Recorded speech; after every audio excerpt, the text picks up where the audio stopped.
पमादम अपमादेन यदा नुदति पंडितौ पय्या पासादमारुह्य अशोको शोकिनं पयम्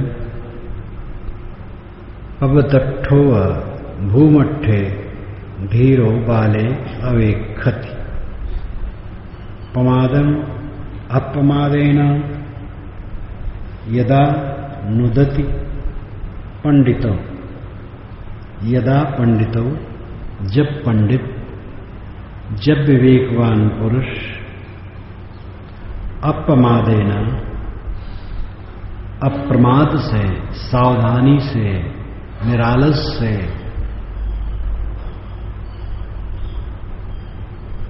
पमादम प्रमाद को नुदति खदेड़ देता है, तब पय्या पासाद मारुह्य, पय्या प्रज्ञा, पासाद प्रासाद भवन में आरूह्य आरूढ़ होकर प्रज्ञा के भवन में बैठकर अशोको शोकिनम पजम, अशोको शोकिनिम पजम, जो प्रजा शोक से पीड़ित है, आम जनता शोक से पीड़ित है, उसको कैसे देखता है?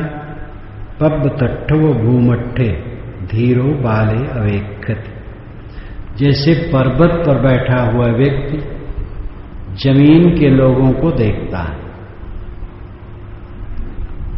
पर्वत पर, ऊंचे पर्वत पर एक आदमी बैठा हो तो नीचे के लोगों को, जो चलते फिरते घूमते हैं, उनको छोटे छोटे जीव जंतु जैसा देखता है। इसका मुझे पहले अनुभव हुआ था नगरी के आगे जो पर्वत है, और ऋषशृंग पर्वत, सियावा क्षेत्र में ऋषशृंग पर्वत, उस पर जब चढ़ा था तो वहां से नीचे के लोग बहुत छोटे दिखते थे। हवाई जहाज पर बैठे हुए व्यक्ति को ये खेत सब छोटे छोटे दिखते हैं, नदियां नाली की तरह दिखती हैं। अब आदमी तो जैसे चूहे जैसे घूम रहे हैं। तो आदमी जब ऊपर हो जाता है तो नीचे के लोगों को जैसे देखता है ये छोटे छोटे रेंग रहे हैं, वैसे जब कोई अप्रमाद से प्रमाद को खदेड़ देता है तो प्रज्ञा के प्रासाद पर स्थित होकर के शोकित प्रजा को देखता है अपने अशोक की दृष्टि से, यानी स्वयं शोक रहित है, प्रमाद उसने छोड़ दिया। प्रमाद नाम आलस, प्रमाद नाम भूल, असावधानी, इसको छोड़ दिया। अप्रमाद से प्रमाद को नुदित कर दिया। नुद, नुद कहते हैं खदेड़ देने को, भगा देने को, हटा देने को, उत्साहित करने को भी कहते हैं। नुद संस्कृत शब्द है, पाली में वैसे ही मान्य है। पाली भाषा की रचना में संस्कृत का बहुत बड़ा योगदान है। वही है, बदल बदल करके कुछ शब्द ज्यों के त्यों हैं, कुछ शब्द उसको सरल बना दिया गया है। यदा नुदित पंडितो, यदा जब पंडित विवेकवान अपमादेन प्रमादम नुदित, अप्रमाद से प्रमाद को खदेड़ देता है, सावधानी, निरालस, जागरूक होकर के अपनी सारी गंदगी को हटा देता है, तब वह प्रज्ञा के प्रासाद पर स्थिर होकर प्रज्ञा के विवेक के सतमाले भव्य भवन पर खड़ा होकर प्रजा को देखता है तो लगता है प्रजा किस प्रकार पीड़ित है। वो शोक रहित है क्योंकि उसका प्रमाद दूर हो गया। शोक क्यों होता है? प्रमाद से। दुनिया की वस्तुओं में अपने को जोड़ने से प्रमाद होता है। देह और दुनिया, ये सब दुनिया है। देह निकट है, शरीर से संसार तक, देह से दुनिया तक में अपने को जोड़ने से शोक उत्पन्न होता है। जो देह और दुनिया में अपने को नहीं जोड़ता, इससे हरदम छुड़ाता रहता, हटाता रहता है, सावधान रहता है, वो शोक से मुक्त हो जाता है। तब वह शोकित प्रजा को देखता है कि बेचारे कैसे पीड़ित हैं। इसी प्रकार का श्लोक व्यास ने अपने योग दर्शन के भाष्य में उद्धृत किया। भाव यही है और शब्द वही है। वो संस्कृत है, पाली है, तो थोड़ा सा फर्क है। प्रज्ञा प्रासाद मारुहि शोच शोचितो जनान भूमिष्ठान्यु शैलस्थ सर्वान प्रज्ञो अनुपश्यत। ये योग दर्शन के प्रथम पाद में ही आता है, 47वें सूत्र में। व्यास ने भाष्य में इसको उद्धृत किया। अब चाहे इसी गाथा से उन्होंने संस्कृत में श्लोक बना लिया हो, या ये श्लोक पहले से प्रचलित हो और वहां से गाथा में पाली में बनाया गया हो, प्रभाव तो एक दूसरे पर पड़ता है। धर्म के क्षेत्र को ये मान लेना कि धर्म की यही केवल धुरी है, बहुत गलत है। चाहे जिसको भी नाम ले लो, राम को, कृष्ण को, बुद्ध को, महावीर को, कबीर को, नानक को, मोहम्मद को, ईसा को, किसी को एक कह दो धर्म की धुरी यही, इन्हीं से सब निकला है, तो ये बेकार की बात है, श्रद्धातिरेक है, भावुकता है। ये तो एक प्रवाह है, अनादिकाल से इसका प्रवाह चल रहा है। इस प्रवाह में ये महापुरुष के जो विचार हैं, उसकी उर्मियां हैं, तरंगे, एक बहुत बड़ा प्रवाह है। गंगा चलती पतली सी, फिर और नदियां मिलती और स्रोत मिलते हैं, भारी होती चली जाती। बंगाल के पास जाकर के देखो कितना विराट, एक धारा चली गई दक्षिण तरफ, एक सीधे चली गई बांग्लादेश। तो ये अनादिकाल से विविध विचारकों, संतों, साधकों की विचारधारा इस धारा को प्रवाहित करती गई और इसमें सबका योगदान है। अब जिन महापुरुषों ने उसकी सफाई, स्वच्छता करके समाज के सामने रखा, उनकी अपनी विशेष छाप है और ये काम अपने ढंग से सब ने किया है, लेकिन किसी ने इसको बहुत निखारा है, बड़ा साहस किया। जैसे पुरा काल में कपिल, कणाद, बुद्ध, महावीर, फिर कबीर। कबीर ने इतना झकझोरा है कि ऐसा तो ऐसी झकझोर किसी ने नहीं की, अपने अपने ढंग से किया है महापुरुषों ने। तो महापुरुष उसको साफ करके रख देते हैं और ये धारा अनादि। तो गाथा को जरा फिर से दिमाग मिलाएं, प्रमादम अक्षय, दिमाग मिलाएं, प्रमादम अपमादेन यदा नुदित पंडितो पय्या पासाद मारु अशोको शोकिनम जनपजम पब्बठत्तौ भूमट्ठे धीरो बाले अवैखति। पंडित विवेकवान जब अप्रमाद से प्रमाद को खदेड़ देता है, निरालस होकर के आलस्य को खदेड़ देता है,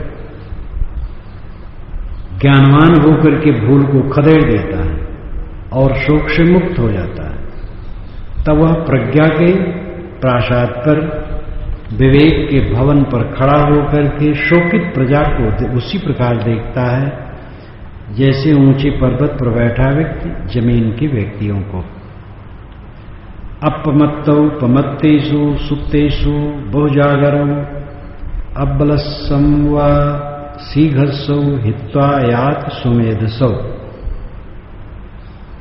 सुमेधसौ अच्छी मेधा वाला विवेक वाला व्यक्ति क्या करता है?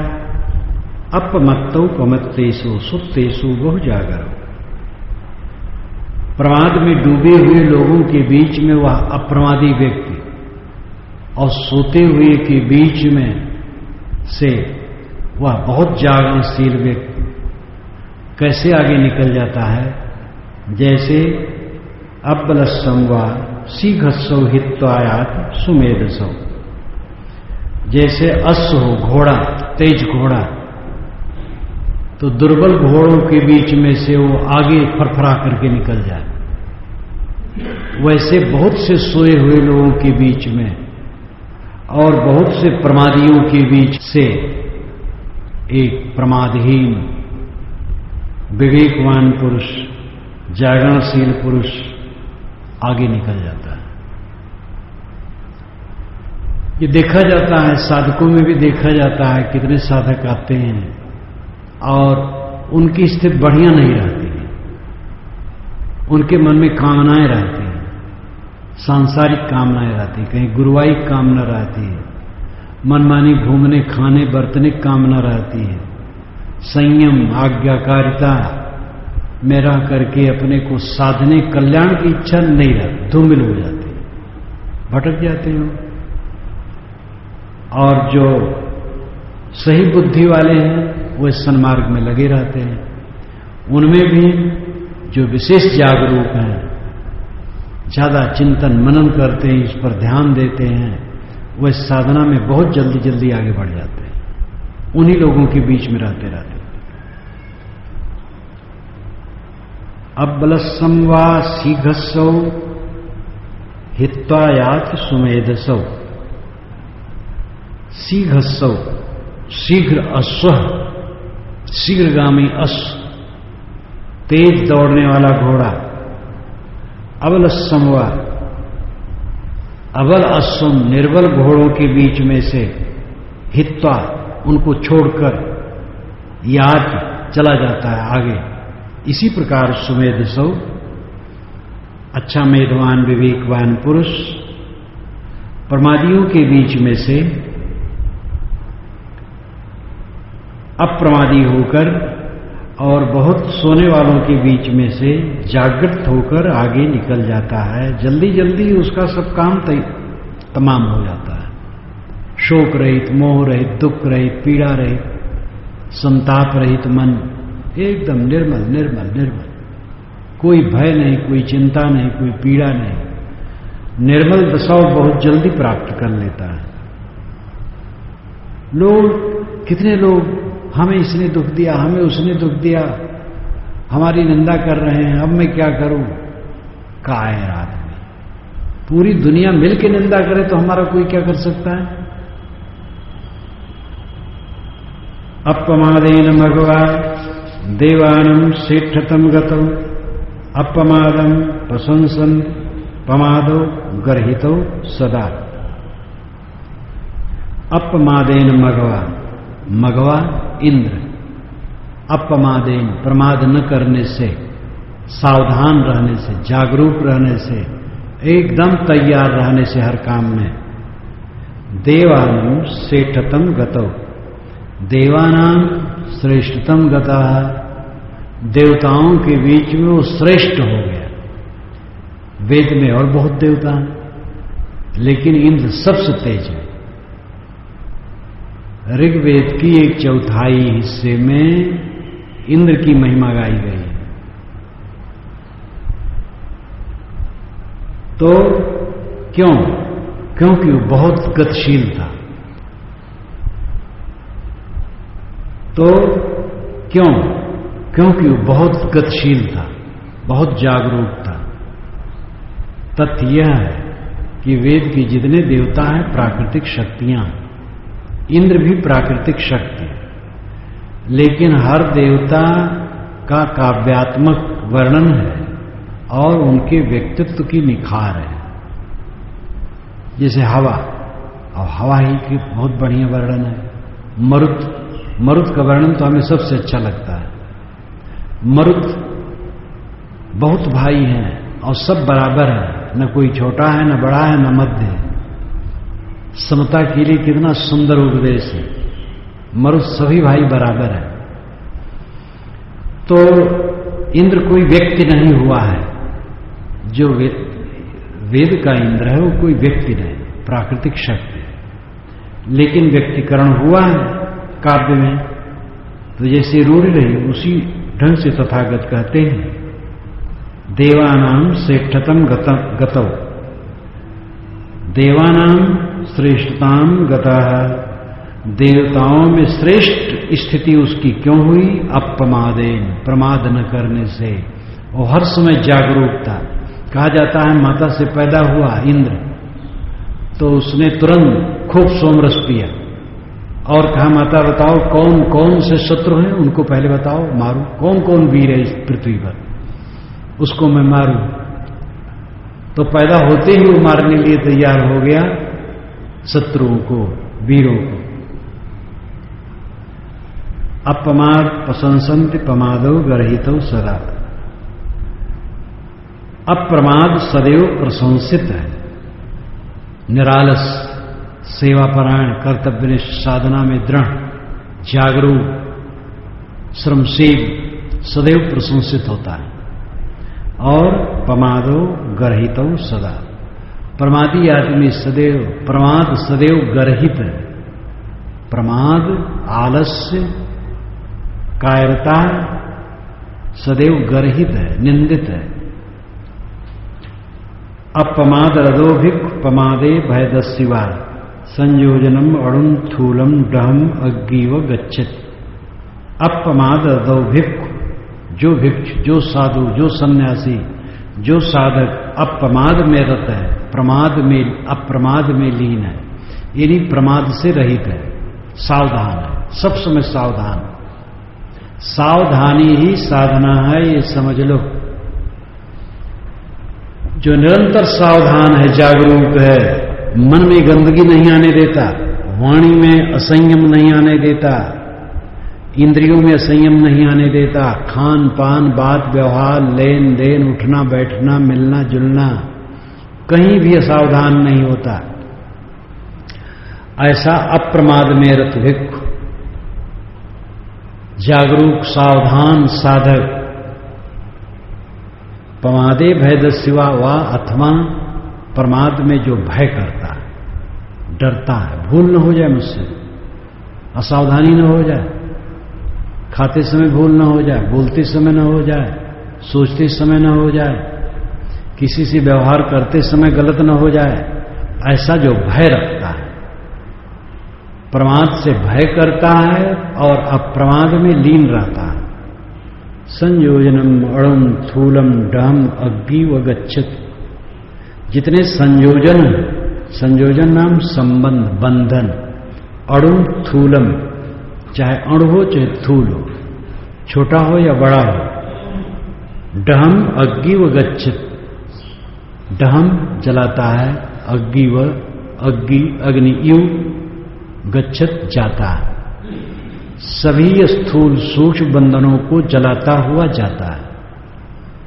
जो प्रमाद से डरता है, हमसे गलती न हो जाए, भय रखता है, और अप्रमाद में लीन रहता, सावधान, जागरूक, सब समय जागरूक, तो वह छोटे बड़े सारे बंधनों को आग की तरह जलाता चला जाता है।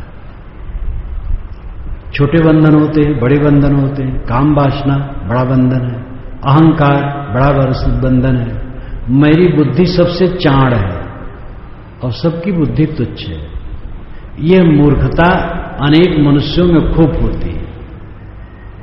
आंशिक मूर्खता तो सब में होती है, लेकिन कुछ पट्टे मूर्ख होते हैं जो अपने को मानते हैं कि मेरी बुद्धि पूरी, और मेरी बुद्धि का एक अंश में सबकी बुद्धि, ऐसे लोग डूबते हैं और कहीं नहीं रह जाते हैं।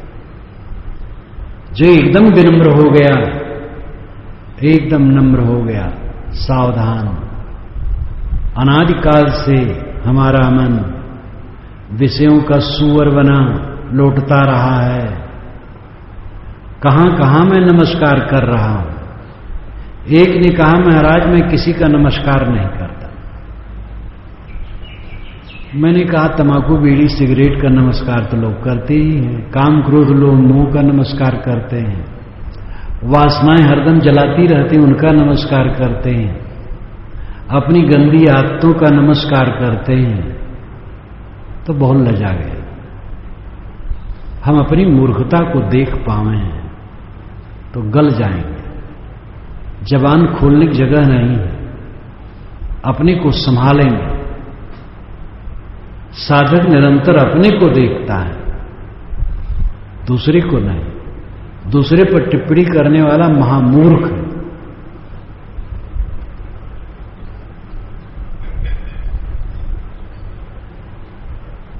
जो इस प्रकार सावधान रहता है, संयोजनम अरुण थूलम डहम अग्निवगच्छत, छोटे बड़े सारे बंधनों को राख करता हुआ चला जाता। आग लगती है, बड़ी लकड़ी, छोटी लकड़ी, पत्ते, बड़े बड़े कुंदे सब भस्म होते जाते हैं।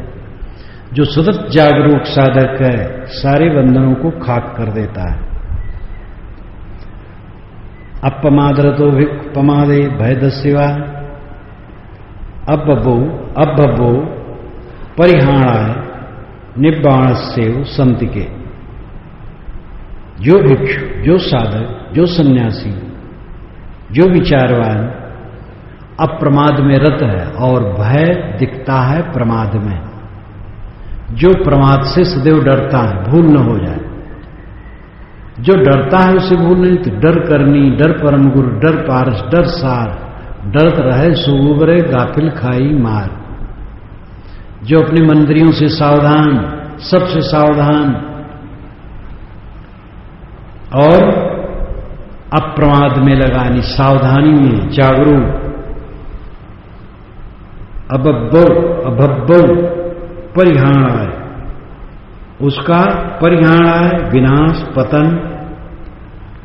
अभब्बो अभव्य, संस्कृत में है अभव्य और पाली में है अभव्य।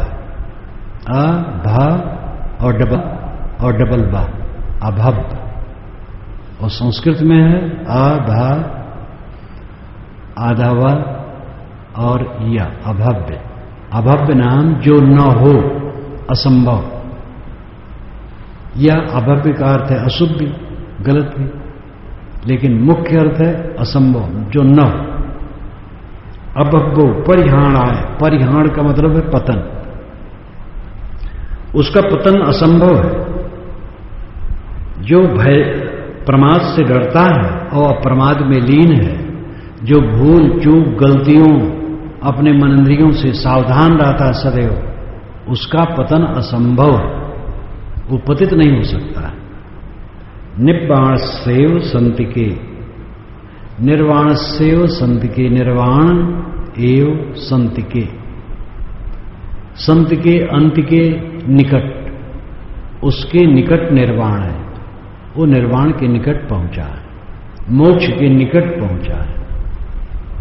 जो सदैव जागता रहता है, भूल नहीं करता, असावधानी नहीं करता, असावधानी से डरता है मुझसे भूल ना हो जाए। डरते रहो ये जिंदगी बेकार ना हो जाए, सपने में किसी जीव का अपकार ना हो जाए। जो डरता रहता है बुराइयों से और जागरूक रहता है, उसका पतन असंभव है, उसको कोई शक्ति गिरा नहीं सकती। सतगुरु विशाल साहब से जब प्रथम वार्ता मेरी शुरू हुई, पहले तो दर्शन कर लेता था, दर्शन किया और हट जाता था। कभी सुनसान में बंदगी करो तो एक टोक पूछ लेते थे, कब आए हो, बस। कभी कभी जाते समय पूछ लें, कौन स्टेशन पर बैठे हो, तो बताऊं, तो कहा वहां 2 मिनट गाड़ी खड़ी होते, सावधान इस बैठे हो, बस। जब 58 में वैराग संजीवनी छपी गई, पढ़वा के सुने, तब मैं जब गया तब वार्तालाप शुरू हुई। तब फिर मैंने प्रश्न किया तो यही किया कि साहब कई कई वर्षों रह करके साधु भटक जाते हैं तो डर लगता है। अई मैं ऐसे कहा था, डर मुझे नहीं लगता था, कभी भी डर नहीं लगा, मन एकदम पक्का था।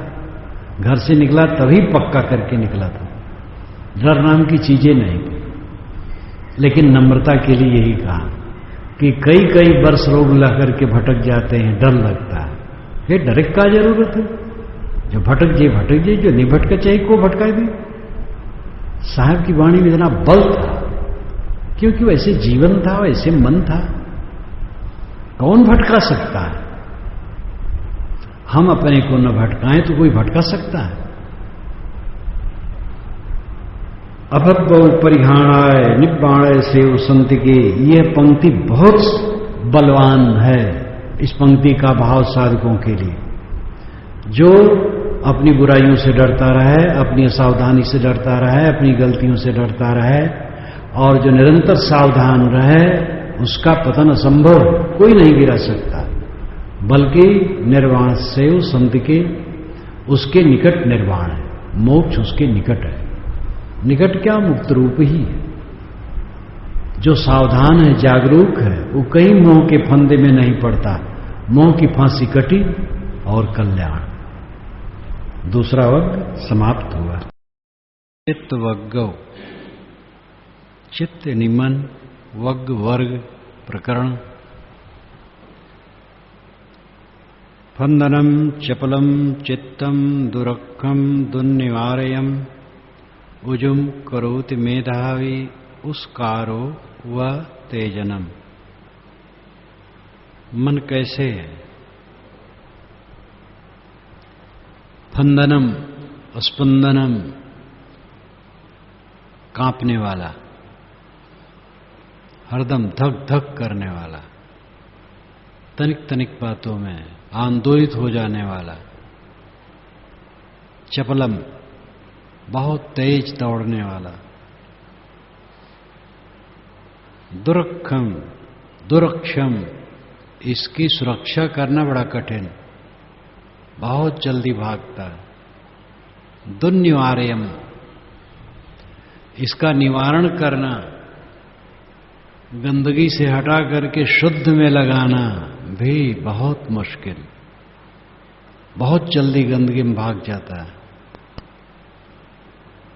उजुम करोति मेधावी, किंतु मेधावी पुरुष, विवेकवान पुरुष इसको उजुम करोति, उजुम यानी रिजुम, पाली में उजुम, संस्कृत में रिजुम, रिजु कोमल, सरल, सीधा।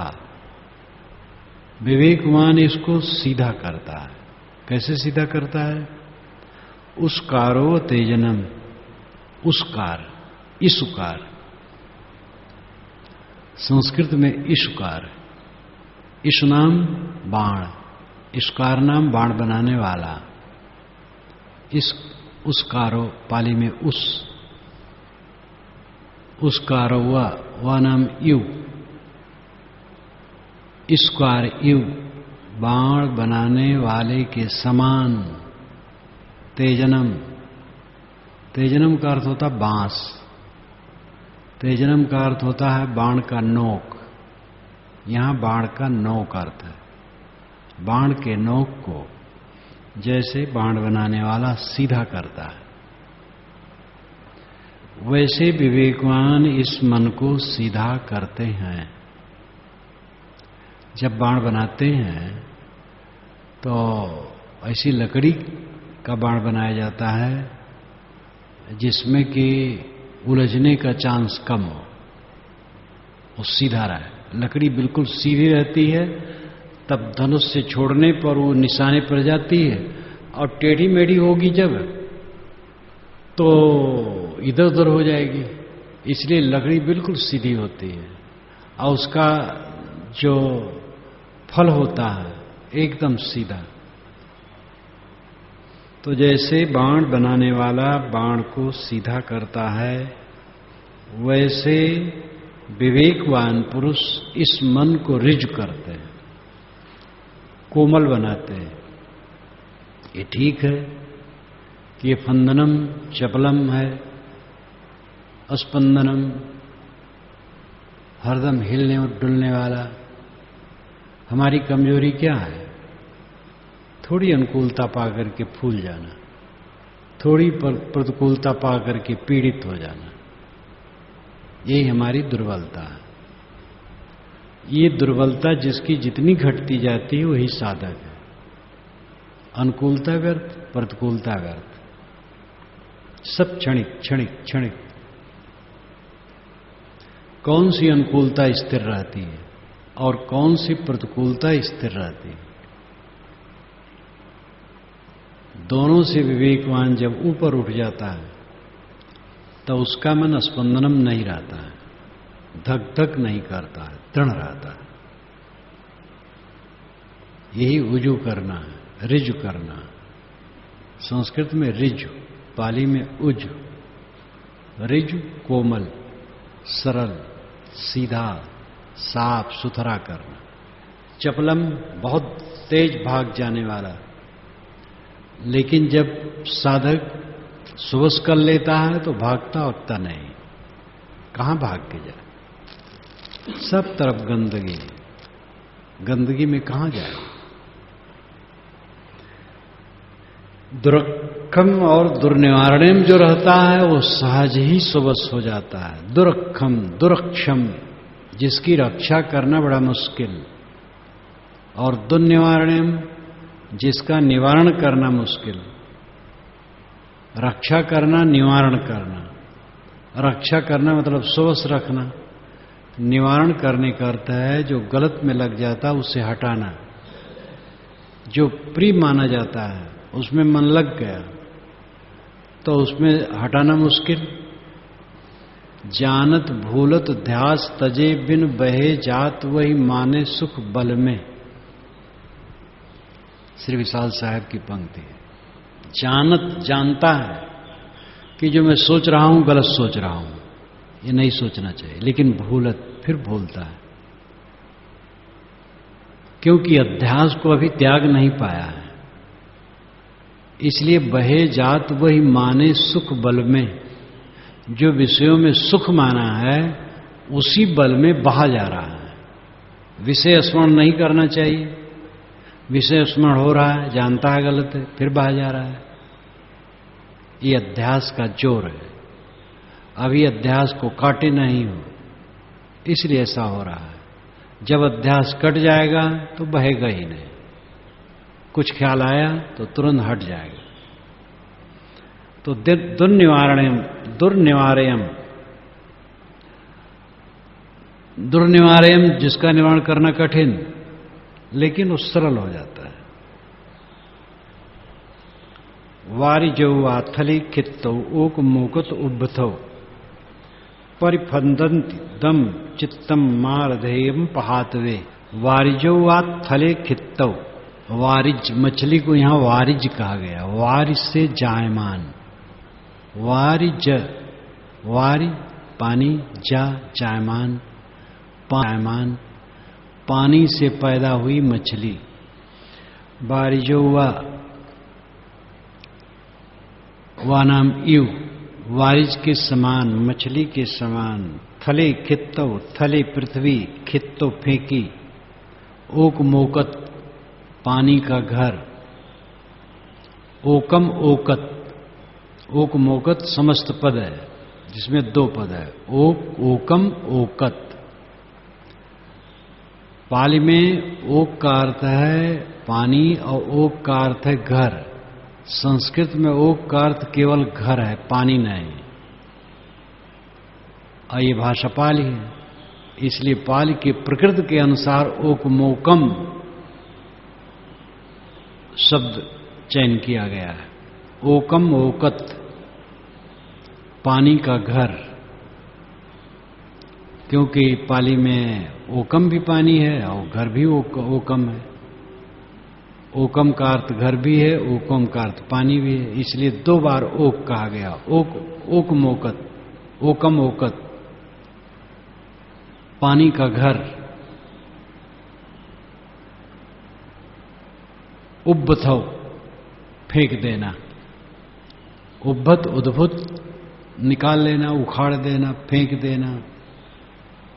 जैसे पानी में पैदा हुई मछली को पानी रूपी घर से कोई निकाल करके थले खित्तौ जमीन पर फेंक देता है, तो परिफंदनितम चित्तम, तो परिफंदन कूदता, तड़फता, मछली तड़फती,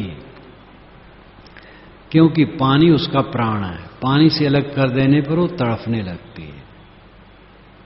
परिफंदन दम चित्तम, दम इदम, इदम चित्तम। पाली भाषा लिखने में ढाड़ी में कहीं कहीं कामा लगाते हैं, तो वो कामा होता है किसी अक्षर के लुप्त का लक्षण। जैसे परिफंदति, दम चित्तम, परफंदति, फिर कामा लगाया, फिर दम किया गया। कामा ना होता तो ई होता, तो परिफंदंत इदम चित्तम। कामा लग गया है इसलिए ई लिखने की जरूरत नहीं, तो ई उसमें लुप्त है और अपने आप जो भाषा समझेगा वो जान लेगा कि यहां इदम लगेगा। परफंदंत इदम चित्तम। यह चित्त तड़फता है। कैसे तड़फता है?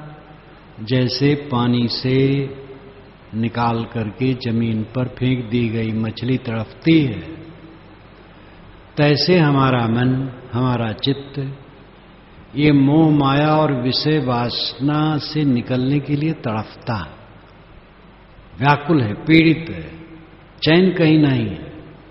भोगी आदमी क्या चैन पाता है? भोगता है और तड़फड़ाता है, पीड़ित होता है, शांति नहीं पाता है, बेचैन रहता है, माया मोह में डूबा है, हाय हाय करके भटकता है, लेकिन समझता है ये दुखदाई है। तो ये चित्त पीड़ित रहता है, तड़फता है कि इस मोह माया के जाल से कैसे निकल जाए। महामोही आदमी भी कहते हैं, मन कहता है छोड़ छाड़ के हिमालय चला जाओ, और उद्वेग रहता है हिमालय जाने की तो शक्ति नहीं है। हिमालय चला जाए तो फिर लौट आएगा। तो यह चित्त मोह माया से निकलने के लिए उसी प्रकार तड़पता है जैसे जमीन पर फेंकी गई मछली फिर से पानी में जाने के लिए तड़पती है। वैसे ये विषय वासनाओं में उलझा चित्त उससे निकलने के लिए तड़पता है। इसलिए मारधेयम पहातवे, मारधेयम, मार वासनाओं का समुच्चय, ध्येयम परिधि, घेरा, आयाम, क्षेत्र। मारधेयम मनोविकारों के क्षेत्र को पहातवे ढकेल दो, हटा दो, दूर कर दो, वासनाओं के क्षेत्र को दूर कर दो। कुल मिलाकर के अर्थ है जैसे पानी से पैदा हुई मछली पानी रूपी घर से निकालकर जमीन में फेंक दी जाती है तो वो तड़पती है। इसी प्रकार हमारा मन दुनिया के प्रपंचों में उलझने से तड़पता, चाहता है निकल जाए, छुट्टी पा जाए। इसलिए असाधकों, मार्ग के ध्येय को ढकेल दो, वासनाओं के क्षेत्र को ढकेल करके बाहर कर दो, गंदगी को चित्त से हटा दो। एक ही काम में मन से कूड़ा कचड़ा को अलग कर दो, बस बस।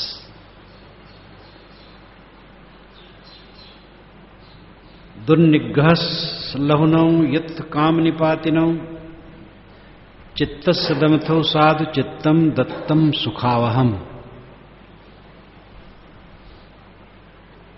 दुर्निग्रहस, ये मन कैसा है? दुर्निग्रहस, इसका निग्रह करना बड़ा मुश्किल।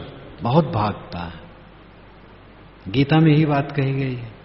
लहुनो बहुत हल्का, जल्दी से भाग जाने में तेज।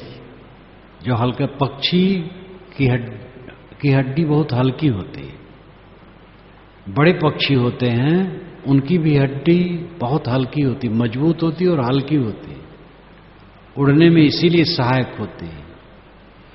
चित्त बहुत लहुनो, लघु है, हल्का है, इसलिए खूब भागता है। शीघ्रगामी, यत्थ काम निपातिनो, यत्थ काम, यत्र, यत्थ नाम यत्र, यत्र नाम जहां, जहां काम कामना हुई, निपातिनो वहां गया। निपातिनो संस्कृत में भी कहा जाता है और पाली में भी। गिरना, उड़ना, भागना। यत्थ काम निपातिनो, जहां जहां इच्छा होती वहां वहां ये भाग जाता है। ये बड़ा दृढ़ निग्रह है, इसको पकड़ना बड़ा मुश्किल। बहुत चपल है, बहुत तेज भागता है, जहां इच्छा होती भाग जाता है। चित्तस्य दमथो साधु, इसलिए चित्त का दमन करना साधु है। चित्त का दमन करना साधु है, साधु नाम अच्छा है। चित्तम दंतम सुखावहम, चित्तम दंतम, संस्कृत में दांतम। चित्त का दमन सुखावह, सुखदायी है। चित्त को वश में करोगे तो सुखी रहोगे। सब जीव क्यों पीड़ित है? मन से। एक धनी आदमी से कहा, मैंने कहा कि लोग बहुत दुखी हैं। कहे महाराज मन के नाते सब दुखी हैं। अनुभव तो सबको होता है। उनके पास सब कुछ था, बहुत बड़ी बिल्डिंग, कई कारें, खूब कारोबार, खूब पैसा। मन तो उनके पास भी था, वे भी दुखी थे, इसलिए अपना अनुभव गए। मन के नाते सब दुखी, जानते हैं छोड़ नहीं पाते हैं। मोह, आसक्ति उन्हीं की बात नहीं, उनका हो, हमारा हो, आपका हो, किसी का हो। दुर्बलता क्या है? आसक्ति। आसक्ति ही दुर्बलता है।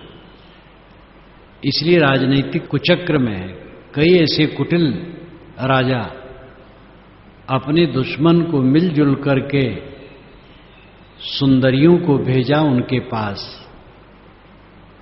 और सुंदरियों में डूब करके उनका दुश्मन इतना काहिल हो गया कि उस पर फिर हमला किया और विजय कर लिया।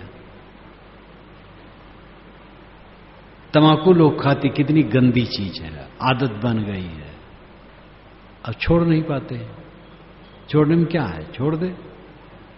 और जब मन में थोड़ी पीड़ा हो सह ले, आदत जब खटके तो सह ले, थोड़ी देर में आसक्ति खत्म हो जाएगी और ठीक हो जाएगी। लेकिन आसक्ति को पालते हैं, आसक्ति सांप है, और उसी को छाती पीटी लगाए रखने का अज्ञान ये मनुष्य पालता है।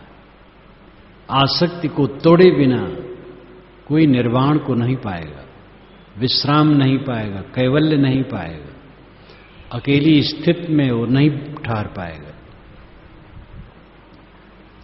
दुर्निग्रहस लहुनो यथ काम निपातिनो, यह चित्त दुर्निग्रह है, जल्दी बस में होता नहीं है। लहुनो बहुत तेज भागने वाला है। यथ काम निपातिनो, जहां चाहता है भाग जाता है।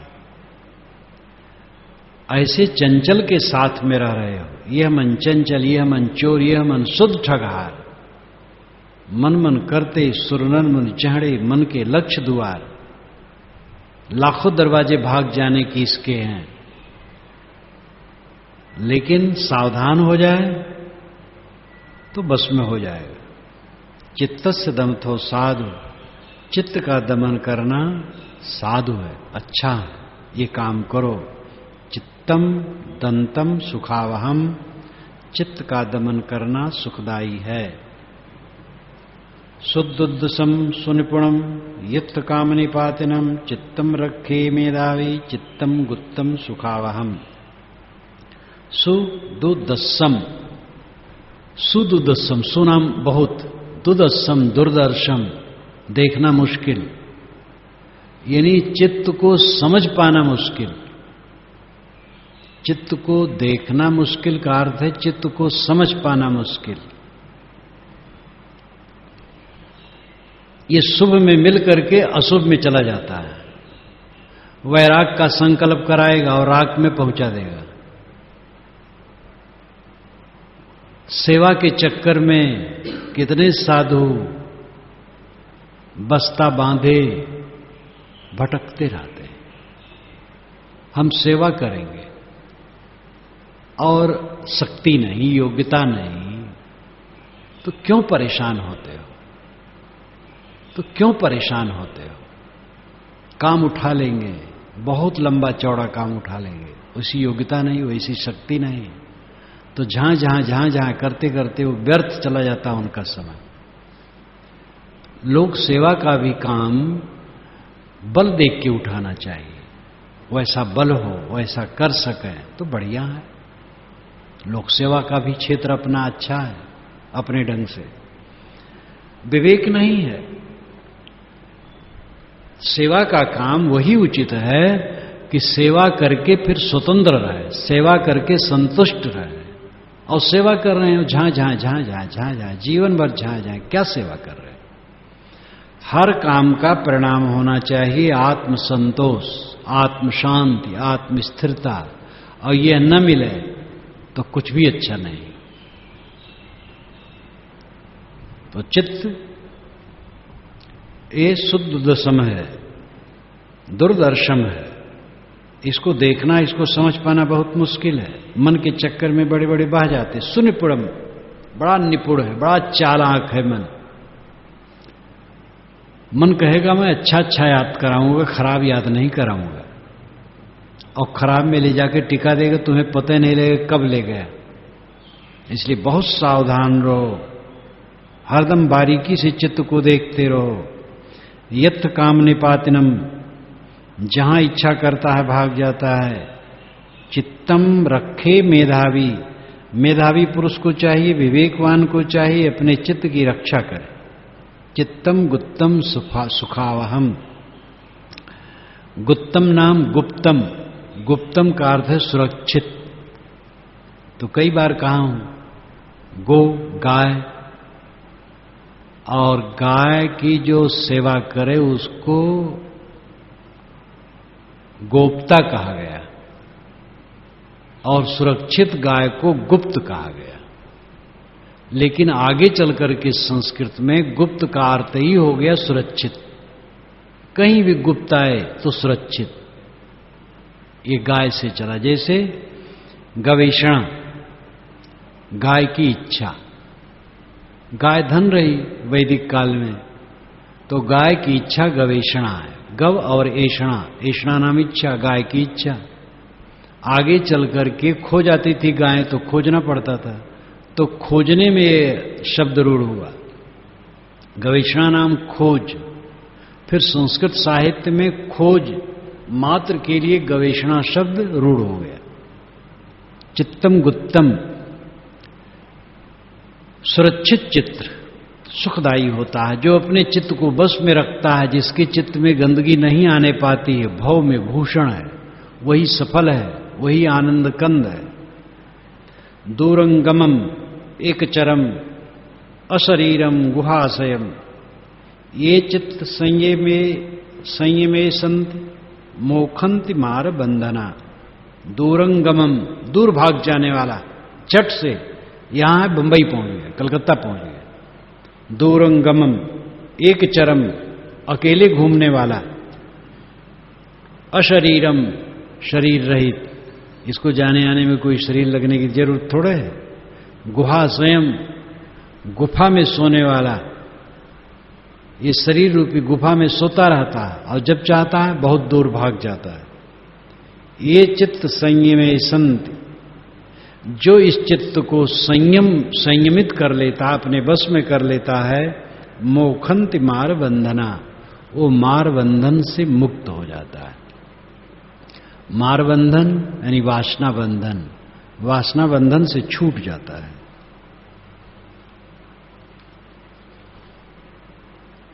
अनवठित चित्तस्य सद्धम्मम अभिजानतो परिपलो प्रसादस्य पंयाना परिपूरति। अनवठित चित्तस्य, अनवस्थित चित्त, संस्कृत में होगा अनवस्थित, अनवठित, अनवठित चित्तस्य, अनवस्थित चित्त, जो स्थित नहीं है, स्थिर नहीं है, अशांत चित्त। सद्धम्मम अभिजानतो, और सद्धर्म को नहीं जानता, सच्चा धर्म नहीं जान। सच्चा धर्म क्या है? प्रकृति के विषय में सच्चा धर्म है उदय व्यय को समझना। उदय होता है, व्यय होता है, बनता है, बिगड़ता है, संसार यही है। क्या इसमें चिपकते हो? जो आज रमणीय है कल कुरूप हो जाएगा। ये प्रकृति का सही धर्म है, बनना और बिगड़ना।